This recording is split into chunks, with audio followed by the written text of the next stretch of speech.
하나님께서 우리를 향해 가지고 계신 기대, 잘 알기를 원하시는 것이라 했습니다. 그렇죠? 하나님이 어떤 분이신지를 잘 알고, 하나님이 우리를 부르셨고 그 부르심으로 말미암는 소망 가운데 거하는 게 무엇인지 잘 알고, 하나님이 우리를 위해 예비하신 그리고 이미 우리에게 더하신 기업이 얼마나 영광스럽고 풍성한 것인지를 잘 알고, 그리고 이제 마지막 절 19절 우리가 말씀을 함께 나누었습니다. 지난주에 기억하시나요? 자, 19절 오늘 본문 한번 다시 읽어보겠습니다.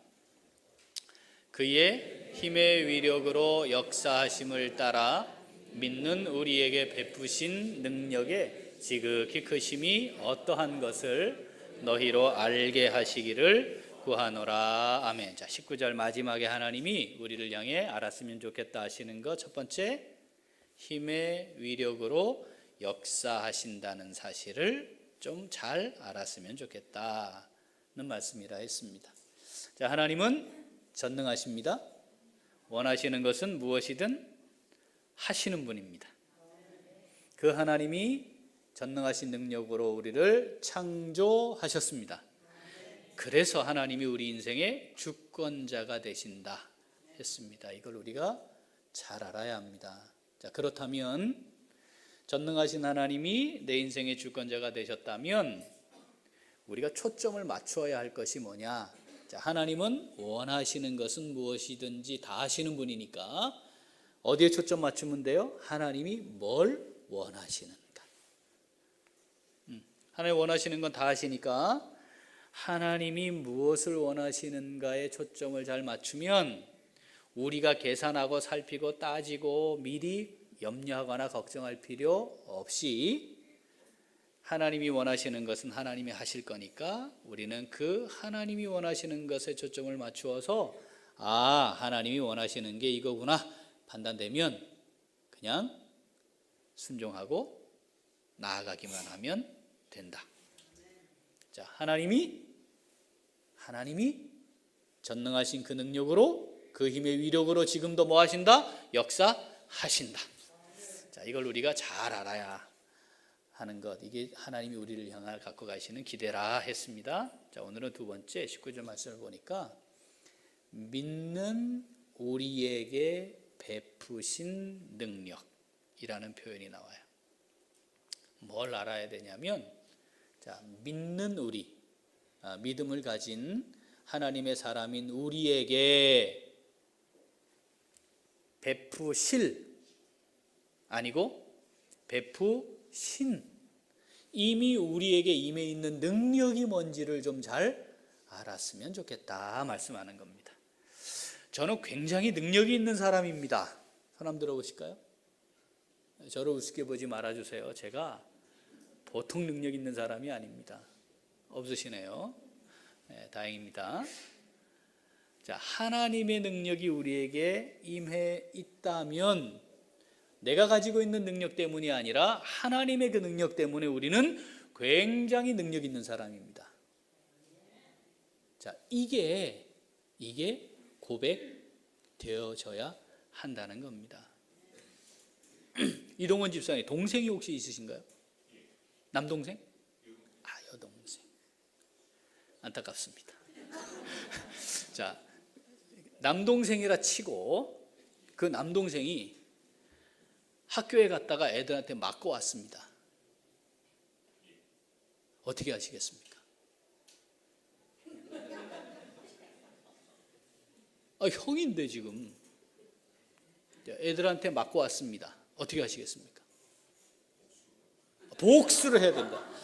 보복해야 됩니다. 가만두면 안 됩니다. 그런데 그 동생한테는 일단 뭘 먼저 해야 돼요? 동생한테는 이 쪼다 같은 놈도 터지고 다니고 있어. 진짜 동네 창피해 죽겠네. 해놓고, 그렇죠? 가는 거죠. 가가지고 동생을 두드러 팼던 걔네들을 작사를 내야 됩니다. 여기서 이 작사를 낼 때 작용하는 심리가 뭐냐면, 감히 내 동생을 건드려? 이게 누구에게 도전한 거예요? 동생을 향해 도전한 게 아니고 나한테 도전한, 내가 얘 형이라는 거 너 몰랐냐 니들? 뭐 이런 거죠. 얘한테 형이 있다는 거 니들 생각 못했구나, 이런 거죠. 이거 좋은 거예요, 나쁜 거예요? 이렇게 하면 이 잘하는 거예요, 잘못하는 거예요? 아니, 형이 있으면 그 정도 해야지. 그런데 말입니다, 그것이 알고 싶죠, 우리가. 갑자기 하나님이 그렇게 하세요. 하나님이 역사를 운행하시는데, 하나님이 사랑하는 사람, 사랑하는 대상 또는 하나님께 속한 자를 중심에 놓고 그 모든 걸 다 이끌어 가세요.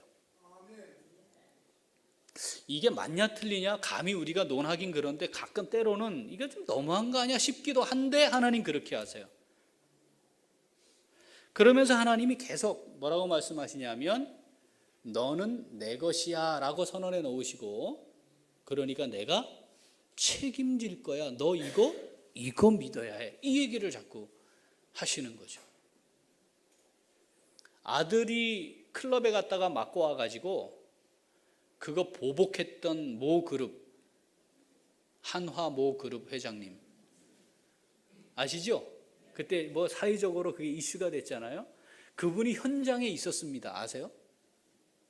그냥 애들만 보낸 게 아니고요, 본인이 직접 가죽장갑 딱 끼시고 현장에 딱 있어서 얘들아 작살내라, 이거 현장에서 지휘를 했다는 거예요.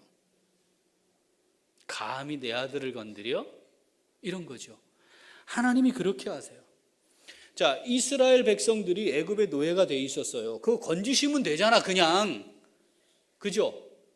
그냥 건지시면 되잖아요. 그런데 어라 이거 봐라, 내보내라는데 안 내보내. 그게 뭐예요? 재앙으로 작사를 내요. 그러면서 어떻게? 몇 번은 이스라엘 백성들이 있는 고센 땅은 그 재앙이 임하지 않게 싹 보호해 놓아요. 건드리지 마라, 말 들어라. 애굽 군대를 홍해에서 수장시켜 버립니다. 약속의 땅으로 내가 너희를 인도하마. 그러면 그 땅을 그냥 주시면 되잖아요. 거기 살게 하시면 되잖아요. 그런데 어떻게 하죠? 거기에 있는 모든 것들을 다 싹 쓸어버리라 하십니다. 혹시 너희들이 여기 살면서 그것들 때문에 혹시라도 하나님 나의 은혜를 잊거나 말씀을 벗어날지도 모르니까 너희들을 위해 내가 이거 완전히 제거하기를 원한다 라고 하는 거죠. 남녀노소 불문이에요. 짐승들까지 싹 제거해야 돼요. 이 좀 너무하지 않나요? 그 모든 인류 역사 행하시고자 하시는 모든 일들의 중심에 누구를 두는 거예요? 나의 사랑하는 너희들, 이런 거죠. 자, 이사야 43장을 한번 읽어보겠습니다. 자, 우리가 잘 아는 말씀이에요. 자, 읽습니다. 야곱아, 너를 창조하신 여호와께서 지금 말씀하시느니라. 이스라엘아, 너를 지으신 이가 말씀하시느니라. 너는 두려워하지 말라. 내가 너를 구속하였고 내가 너를 지명하여 불렀나니 너는 두려워하지 말고 염려하지 말고 근심하지 말고 쫄지 말아라. 내가 너를 이름 딱 불러서 내 거 만들었어. 이제 내 거야. 적어도 내 것이 된 이상 너로 인해 내가 쪽팔리는 일은 하지 않을 거니까 두려워하지 말아라. 내가 책임진다. 너 건드리는 놈들 내가 가만 안 둘 거야. 알았어? 뭐 이런 표현이 담겨 있는 거죠. 자, 2절. 어떻게 보호하실 것인가 있죠? 내가 물 가운데로 지날 때에 내가 너와 함께 할 것이라. 강을 건널 때 물이 너를 침몰하지 못할 것이며 내가 불 가운데로 지날 때 타지도 아니할 것이요 불꽃이 너를 사르지도 못하리니. 자, 그러면 대로를 열어놓고 편안하게 이제 내가 인도하니까 어려움 없이 근심 없이 걱정 없이 그렇게 쫙 가게 해줄게. 아니고 여기 보니까 뭐죠? 물도 건너야 되고 강도 건너야 되고 불 가운데로 가기도 해야 돼요. 자, 그런데 어떻게? 하나님이 보호하신다. 지켜주신다. 우리의 인생의 행로가 그럴 수 있어요. 그런 과정으로 가게 될 거예요. 그런데 어떻게 하나님이 보호하신다. 자, 지켜주신다. 요거는 괜찮아. 그죠? 강도, 불도, 고시. 이거 하나님이 하실 수 있는 또 좋은 방법인 것 같아요. 자, 그 다음 3절. 대저 나는 여호와 내 하나님이요 이스라엘의 거룩하니요 내 구원자임이라. 왜 이렇게 하신다고요? 너를 구원했기 때문이다 이런 거야. 너를 구원했기 때문에 내가 이렇게 한다는 거예요. 있죠? 내가 애굽을 너의 속량물로 구스와 스바를 너를 대신하여 주었노라. 너를 속량하려고, 너를 자유롭게 하려고, 내게 구원이 임하게 하려고 뭐 했다고요? 애굽도 스바도 한 나라도 그냥 대가로 지불할 수 있어. 뭘 위해서? 너의 구원을 위해서. 너를 위해서. 내가 정말 너를 사랑하는데 사랑하는 너를 위해서라면 한 나라도 내가 그 대가로 희생시킬 수 있단다. 이렇게 말씀하시는 거예요. 4절. 내가 내 눈에 보배롭고 존귀하며 내가 너를 사랑하였은즉 내가 내 대신 사람들을 내어주며 백성들이 내 생명을 대신하리니. 내게 너는 너무 보배롭고 존귀해. 내가 정말 너무너무 사랑해. 그렇기 때문에 어떻게? 다른 백성들, 다른 사람들, 그들을 희생양을 삼을 수도 있고 그들을 대신 너를 대신해서 줄 수도 있어. 나는 그런 하나님이야 라고 말씀하는 거죠. 걱정하지 말아라.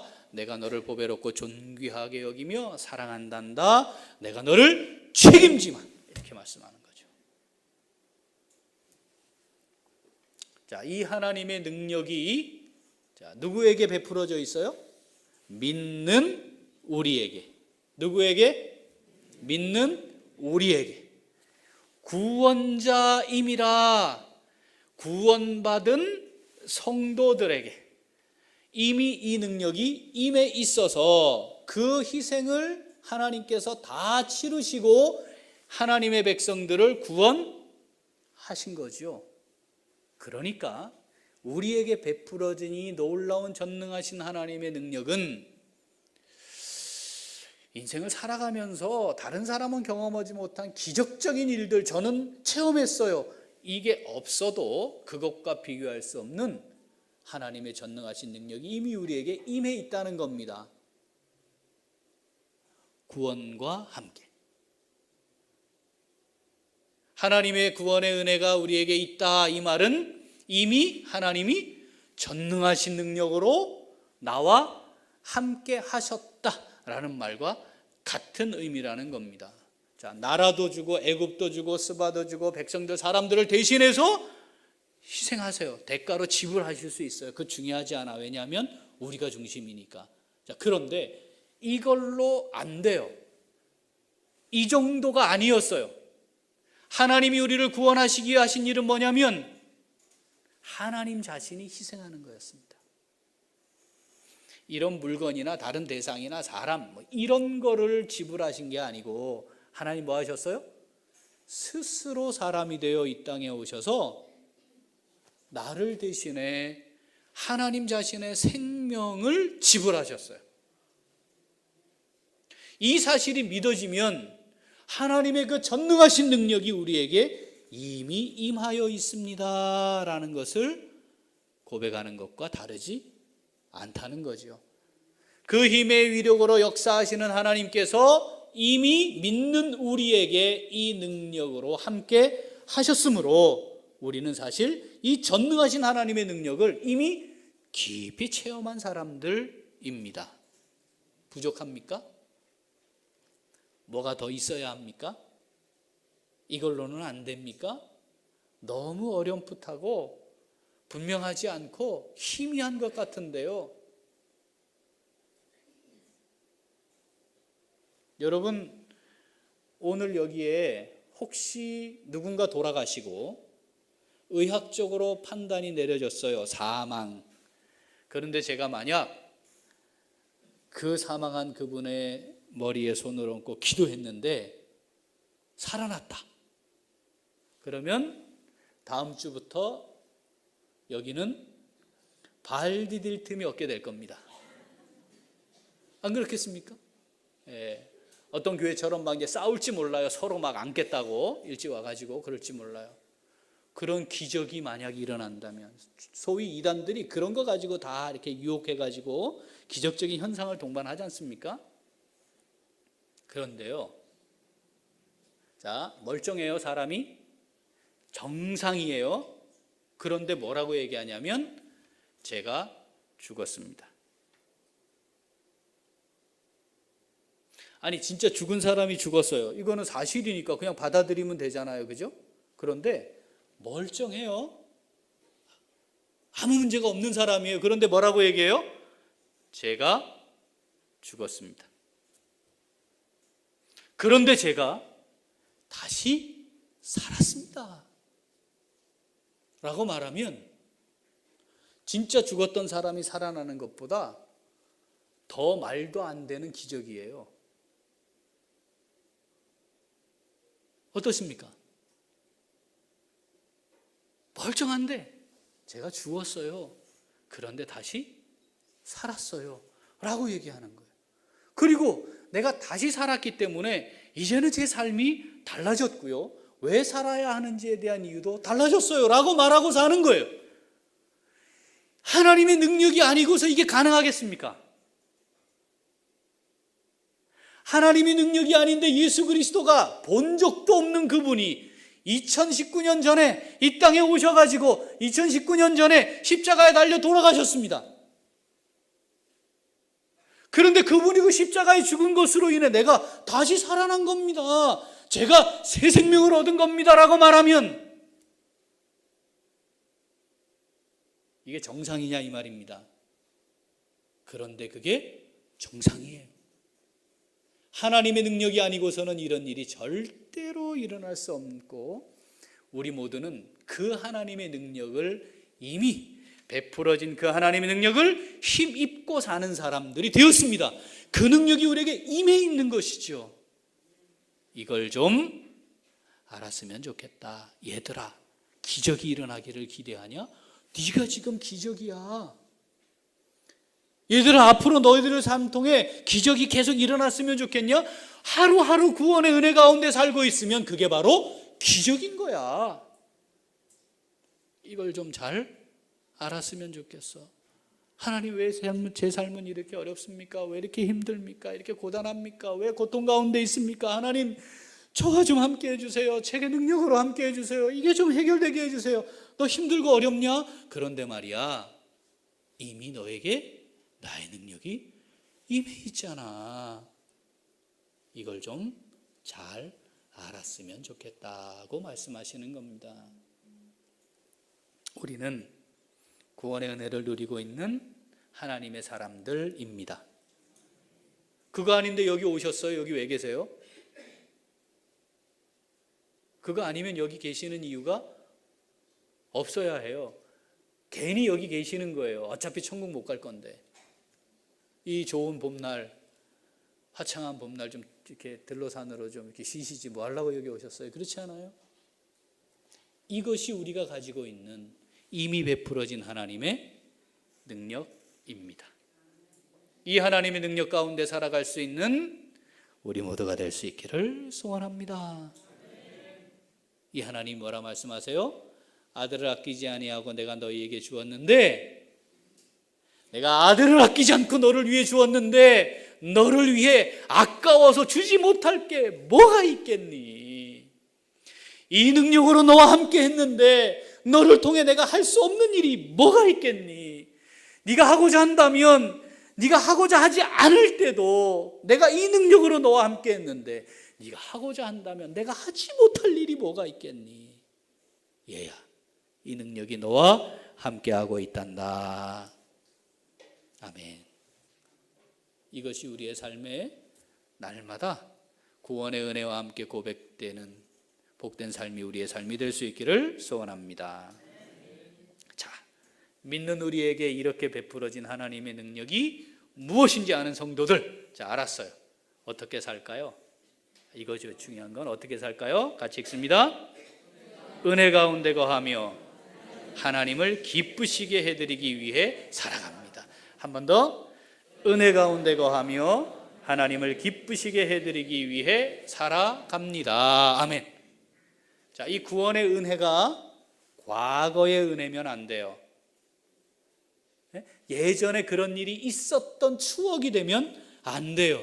이 은혜가 오늘 내게 있어야 해요. 내가 그 은혜 가운데 있어야 해요. 은혜 가운데 거하는 거예요. 그래서 이것을 로마서는 예수 그리스도와 연합하는 것이라 이렇게 표현합니다. 같이 읽어볼까요? 무릇 그리스도 예수와 합하여 세례를 받은 우리는 그의 죽으심과 합하여 세례를 받은 줄을 알지 못하느냐. 그러므로 우리가 그의 죽으심과 합하여 세례를 받음으로 그와 함께 장사되었나니 이는 아버지의 영광으로 말미암아 그리스도를 죽은 자 가운데서 살리심과 같이 우리로 또한 새 생명 가운데서 행하게 하려 하심이라. 아멘. 예수 그리스도와 함께 장사 지낸 바 된 겁니다. 죽었습니다. 그리고 다시 살았습니다. 그래서 이걸 뭐라고 표현해요? 새 생명. 존재가 바뀐 겁니다. 존재가 바뀐 겁니다. 이 존재가 바뀌었다, 새 생명 가운데 행한다는 말을 다른 말로 바꾸면 따라합시다. 삶의 목적, 삶의 이유, 이것이 바뀐 것이다. 뭐가 바뀌었다고요? 삶의 목적, 삶의 이유, 이게 바뀐 거예요. 새 생명 가운데 거한다는 것은 삶의 이유와 목적이 달라진 겁니다. 왜 살아야 하니? 네가 이 땅을 살면서 하고 싶은 게 뭐니? 이게 달라졌다는 거예요. 전제가 뭐예요? 내게 베풀어진 하나님의 전능하신 능력으로 베풀어진 구원의 은혜. 구원의 은혜. 이 은혜가 현재적으로 내게 풍성하면 왜 살아야 하는지, 무엇 때문에 살아야 하는지, 내가 이 땅을 살면서 해야 할 것이 무엇인지가 근본적으로 바뀌는 거예요. 하나님을 기쁘시게. 따라합시다. 하나님을 기쁘시게. 나를 살리셨으니 나를 살리시기 위해 어떻게 하셨다고요? 자기를 희생하셨단 말이죠. 아무것도 부족함이 없는 하나님이, 이 우주 만물을 지니신 하나님이 어떤 나라를 대신한 것도 아니고 다른 사람도 아니고 직접 자기 생명을 희생해서 나를 살리셨으니, 이걸 아는 사람은 은혜, 이게 은혜인 줄 아는 사람은 이 은혜에 감사하고 이 은혜에 보답하며 살게 되어 있다는 겁니다. 하나님이 나를 어디에 보내시건 무엇을 하게 하시건 그것을 하는 이유는 뭐다? 하나님을 기쁘시게, 내게 베푸신 은혜에 감사하여 은혜에 보답하는 마음으로 그 일을 하게 되는 것이라는 겁니다. 이게 뭐예요? 새 생명 가운데 거하는 겁니다. 하나님을 기쁘시게 하는 첫 번째 뭘까요? 하나님 기뻐하시는 거 첫 번째, 뭘 제일 기뻐하시나요? 뭘 제일 기뻐하시나요? 예배하는 겁니다. 예배하는 겁니다. 이제 여기 어르신들, 자식들이 뭐 할 때 제일 기쁘시던가요? 어떤 때 좋아요? 돈 줄 때? 요즘은 됐다 그냥 먼 길 고생스럽게 오지 말고 계좌번호 갖고 있지? 이러시는 분들도 가끔 있긴 하다던데. 네. 자식이 부모에게 오는 것만큼 기쁜 게 없어요. 그렇지 않나요? 오지 못하면 뭐라도? 목소리라도 들려주면 그게 기뻐요. 이놈이 나를 기억하는구나. 이놈이 나를 생각하는구나. 엄마 아빠 고마워요. 이렇게 살게 된 거 다 엄마 아버지 은혜로 제가 이렇게 살게 됐어요. 딴 거 필요 없어요. 그게 돈 몇 천만 원, 몇 백만 원, 몇 억을 줘도 그거보다 더 기쁘겠습니까? 가슴에 품고 사는 부모들 마음에 얘가 아는구나. 참 내가 보잘것없지만 참 이놈의 자식들이 나를 그렇게 기억하는구나. 하나님 마음이 똑같아요. 하나님께 한 1,000억 드리면 얼마나 좋아하시겠어요? 필요 없어요. 하나님이 그게. 네? 하나님께 필요가 없다니까요.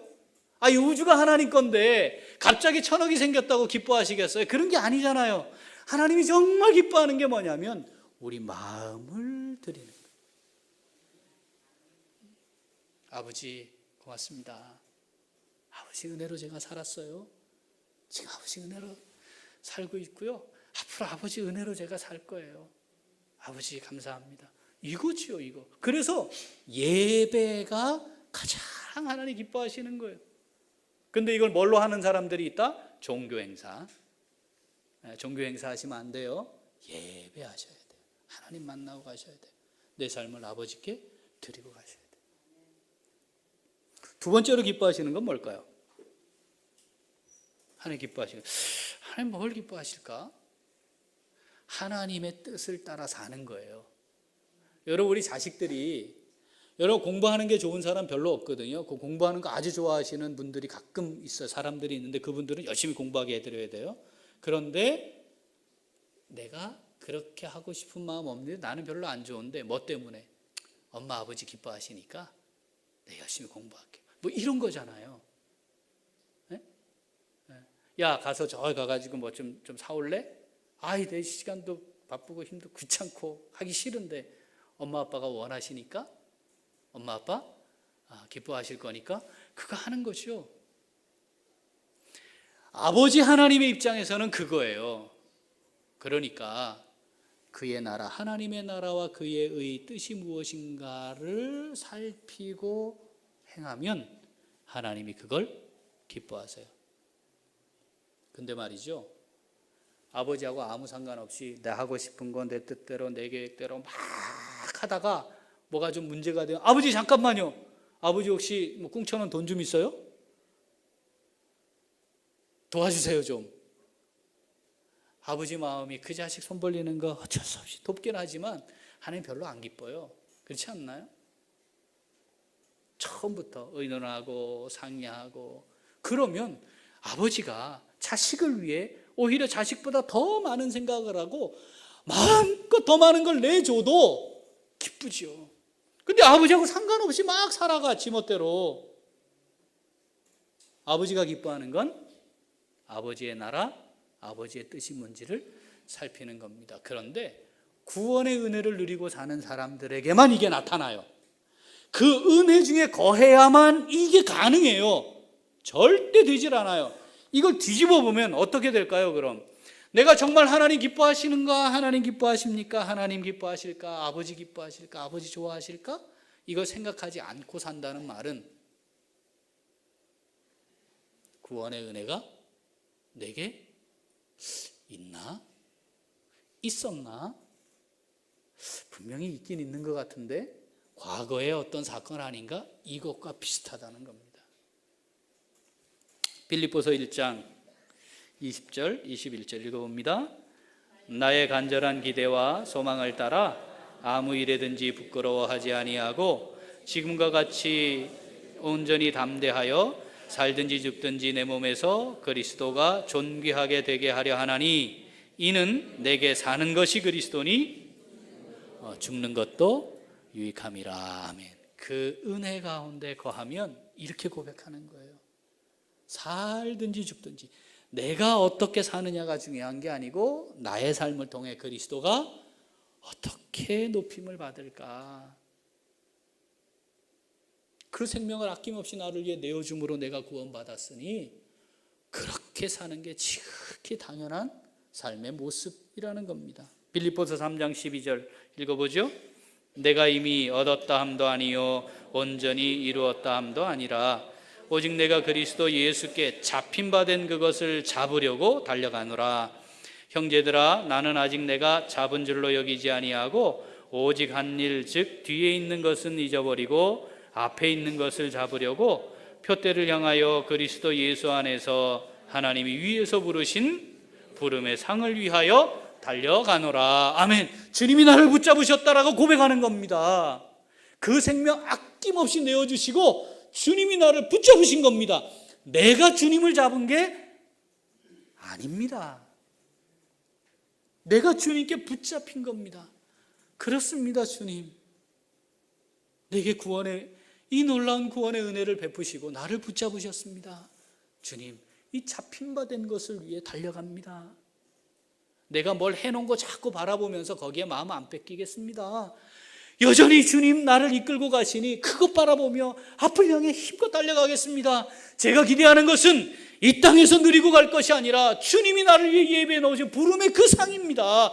그 부름의 상을 얻기 위해 그것이 내 삶의 표대가 되고 그것을 위해 달려갑니다 라고 고백하는 거죠. 왜? 내게 베풀어진 이 놀라운 능력으로 말미암는 구원의 은혜가 있으므로 이 은혜를 잃어버리면 안 됩니다. 이 은혜를 놓치면 안 됩니다. 이 은혜를 망각하면 안 됩니다. 내가 지금 무엇을 가장 중요하게 생각하고 내가 무엇을 가장 자주 떠올리는지를 보면 내가 정말 은혜 가운데 거하는 건지 아닌지 알 수 있습니다. 뭘 제일 많이 떠올리시나요? 뭘 가장 많이 생각하고 사시나요? 은혜 가운데 거하면 하나님이 기뻐하시겠지, 아버지 좋아하시겠지, 이렇게 하면 아버지 좋아하시겠지, 이렇게 말하면 아버지 좋아하실 거야, 이렇게 하면 아버지 보시고 빙그레 웃으시며 좋아하실 거야, 내가 힘들고 고단하지만 어렵고 힘들지만 그런데 아버지 기뻐하실 거야, 이게 생각이 우리의 삶 가운데 얼마나 나고 있느냐 하는 겁니다. 아버지 좋아하시는 것, 기뻐하시는 것이 무엇인지 아는 은혜 가운데 거하는 성도들은 여러 가지를 복잡하게 생각하지 않습니다. 현실적으로요, 막 계산기 두드리지 않아요. 이렇게 하면 이렇게 되고 이렇게 하면 이렇게 내게 이익이 되겠네, 손해가 되겠네, 이런 거 자꾸 생각하지 않아요.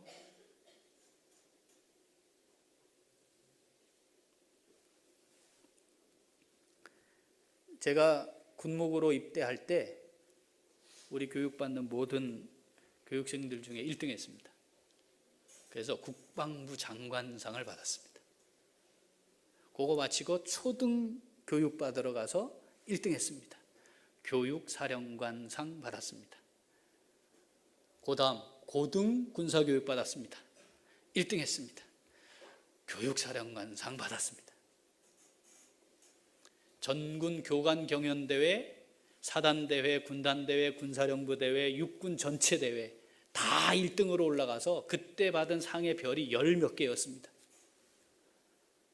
연대급의 중위로 있었지만 군번 1번에 수두룩한 상에 육군 대장으로 제대하신 당시 연대장님이 육군 대장으로 제대했거든요. 그분이 전군에 다니며 제 얘기를 하고 다녔던 그런 사람입니다. 제 꿈은 군선교 하다가 주님 앞에 가는 거였으니까 그렇게 해서 진급이 잘 되겠죠? 사고 안 치면 진급될 거 아니에요. 그렇잖아요? 거기다가 죽기 살기로 일하니 부대에서도 얼마나 저를 좋아했는지 몰라요. 그런데 제가 4년차 되던 해에 군목수를 줄인다는 어마무시한 발표가 딱 났어요. 아시죠 그거? 제가 정말 충격을 받았습니다. 자, 저는 대령이 되는 게 목표가 아니에요. 죽을 때까지 연금 받는 게 내 인생의 목표가 아니에요. 군대는 진급해야 남아있으니까 그건 계급을 달 뿐이지. 군목으로만 군선교하는 시대는 끝났어요. 이제는 어쩔 수가 없어요. 대한민국 기독교 국가가 아니니까 군목은 줄게 돼 있고, 제가 연대 목사를 하면서 주일날 예배를 6번 드렸습니다. 5개 교회의 목사가 나 혼자 그 강원도 산골에 다니는 거예요. 겨울에 다니다가 차가 완전 눈길에 미끄러져 가지고 옆에 구렁으로 다 빠져 가지고 폐차했어요. 아, 군목으로 군선교하는 건 끝났구나. 이젠 해외에 선교사가 파송돼서 그 마을이나 그 지역을 책임지고 사역하는 것처럼 민간인 신분의 선교사가 한 부대를 맡아서 사역을 하는 시대가 왔다. 이래야 이제 군선교가 가능하겠다. 그래서 5년차 전역이라는 제도를 제가 육군의 마지막으로 그걸 써서 제대했습니다. 그리고 강원도로 들어간 겁니다. 그 사이에 고 최덕훈 목사님이 서울에 계실 때, 야, 난 목사 들어가는 건 다 좋은데 내가 안식년 가야 되는데 담임 목사로 맡길 사람이 없어. 니 좀 잠깐만 좀 맡아줘라 해서 그거 있다가 갔다 오시고 제가 이제 가게 된 거죠. 무모했습니다. 모든 사람이 말렸습니다. 단 한 사람도 그래 한번 해봐 한 사람이 아무도 없었습니다. 가족 중에 아무도 없었습니다. 우리 식구들은 난리가 났습니다. 난리가 날 것 같아서 이사하는 전날 집사람한테 얘기했다니까요. 내일 이사야. 에? 강원도 철정이라는 곳으로 가야 해. 우리 아이들이 전교생 40명인 분교를 다녔습니다. 계산하면 아무 후원도 없이 들어간 겁니다. 그냥 이게 아주 못된 자존심 때문에 비굴하게 누구한테 좀 도와주세요 이 말을 못하는 거예요. 이 말을. 나중에 선교학을 공부해 보니까 그걸 해야 되는 거더라고요. 그래서 제가 선교사로 사역할 때 첫 번째로 후원해 준 교회가 울산 남교회입니다.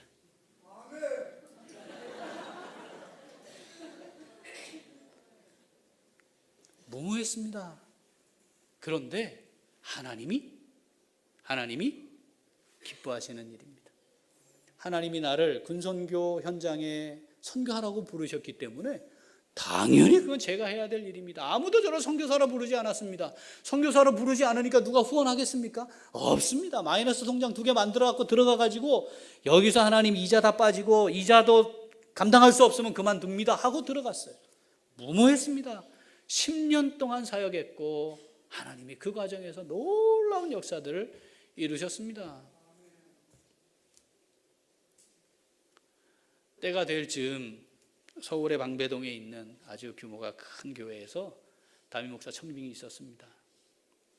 그 즈음에 우리 울산 남교회가 최 목사님이 몸이 많이 아프시고 상황이 그렇게 됐습니다. 하나님 기뻐하시는 게 뭘까? 최 목사님과 며칠을 깊이 대화를 나누며 그래 이걸 외면하면 완전 비양심적인 놈이다. 우리 아이들이 제가 말씀드렸죠. 우리 아이들이 일주일간 작전 기도했다니까요. 울산으로 가야 될 것 같다. 안 돼요 아빠. 서울로 가요. 그게 그런 게 아니야. 이미 공동의회 했어. 마지막 남은 한 가지 가능성은 공동의회에서 담임 목사님으로 모십니다. 성도들이 원치 않으면 된다. 그러면 돼요. 작전 기도했습니다. 공동의회에서 떨어지도록.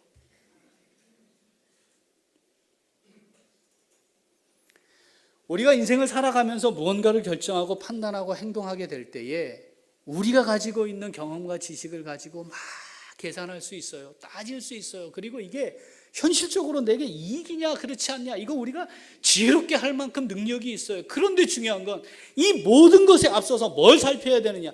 하나님이 내게 주신 이 구원의 은혜에 거하면 아버지 좋아하는 건가? 아버지 기뻐하는 건가? 이거에서 내려놓을 수 있는데 포기할 수 있는데 잃어버릴 수 있는데 억울하게 당할 수도 있는데 아버지 좋아하시는 건가? 그럼 아버지 좋아하시는 거 해야지. 이 땅에서 우리의 삶이 그것을 결정하는 삶의 걸음이어야 합니다. 무엇이 그걸 가능하게 한다고요? 내게 베풀어져 있는, 내게 이미 임해져 있는 하나님의 전능하신 능력으로 말미암는 구원의 은혜.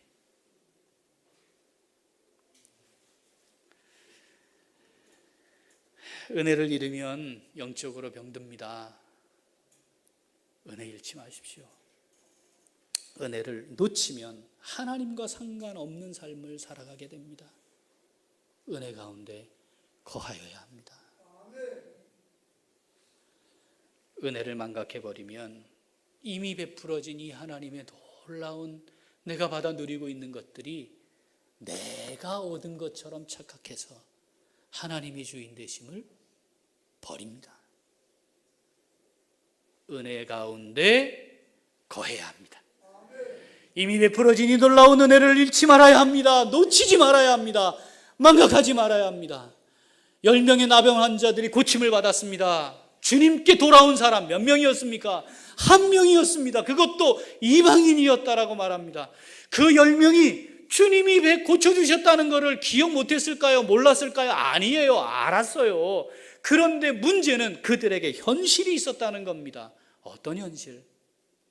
사람 취급 못 받고 격리된 채로 저주받은 사람으로 살았던 내 삶이 빨리 회복되기를 원하는 마음, 빨리 가족들에게 돌아가고 싶은 마음, 빨리 다시 내 삶을 위해 뭔가를 하고 싶은 그 현실의 마음이 더 갔기 때문에 나를 이렇게 새로 살게 한, 내게 새 생명을 더하신 주님의 은혜가 이 순위로 밀려서 은혜는 알았지만, 은혜를 입었지만 은혜 가운데 거하지 못하는 삶을 살게 되었다는 겁니다.